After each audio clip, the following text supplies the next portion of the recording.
This morning I want to talk a little more about my understanding of hamartia, our common inherited human dysfunction, and the flesh. Now, in previous videos, I've described what it means by the flesh as far as our human survival responses as controlled by the limbic system in the brain. And this is kind of what I want to talk about. The misunderstanding which all too often occurs is to label the flesh, the dysfunctional human survival responses, as evil or bad, and anything which is from it as evil, bad, or immoral. And it isn't. What must be understood about it is that it's trying to do what it was designed to do, but that it is in fact malfunctioning. In this respect, it is as innocent as any animal can be. These survival responses of fear, aggression, feeding, and sex were meant to keep the human body alive, safe, and to reproduce. These aren't bad things, but something went sideways very early on in human history, and it has had negative effects ever since. I want to use a personal experience as an example of what I'm talking about. Years ago, I was working as a laser technician for a company in Oregon using laser drilling equipment to bore microscopic holes under circuit board layers. These holes would then be filled with copper, and the layers joined to one another to create more possible connections where one layer of a board would run out of room for both traces and components. These holes had to be alternately either 4/100ths of an inch or 6/100ths of an inch in diameter, and 4/100ths of an inch deep, with nearly perfectly straight sidewalls. To achieve this, the laser had to hit it with perfect precision in a location on the board, power, and number of pulses.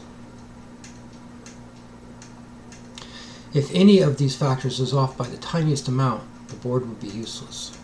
The entire board, it didn't matter how big it was. One night, I ran a set of boards, checking the holes under a microscope like I always did. Once the sample looked good, I ran the entire series. The machine followed its program like it was designed to do, hitting everything in the precise location and the number of pulses it was told to. A few days later, I was called into the boss's office and told that the entire run was worthless and the customer was furious.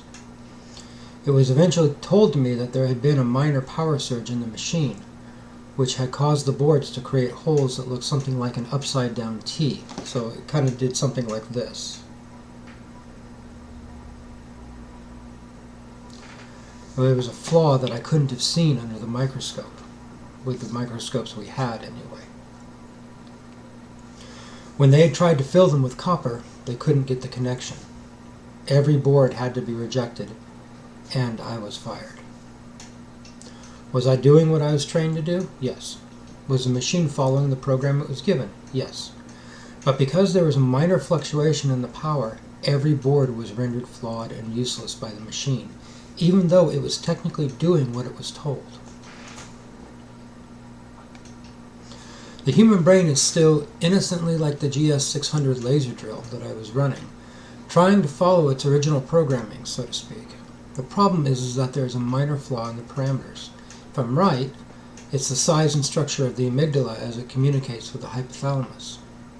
But this minor deviation from the original specifications has rendered virtually every response and decision a human being makes subject to an overactive survival response system of fight, flight, feeding, and reproduction. Rather than only activating in actual survival circumstances, it renders every situation a survival circumstance in some way, seeking to protect the person from both real and imagined threats, both physical and psychological threats to their existence, when it was only supposed to activate upon physical and real threats.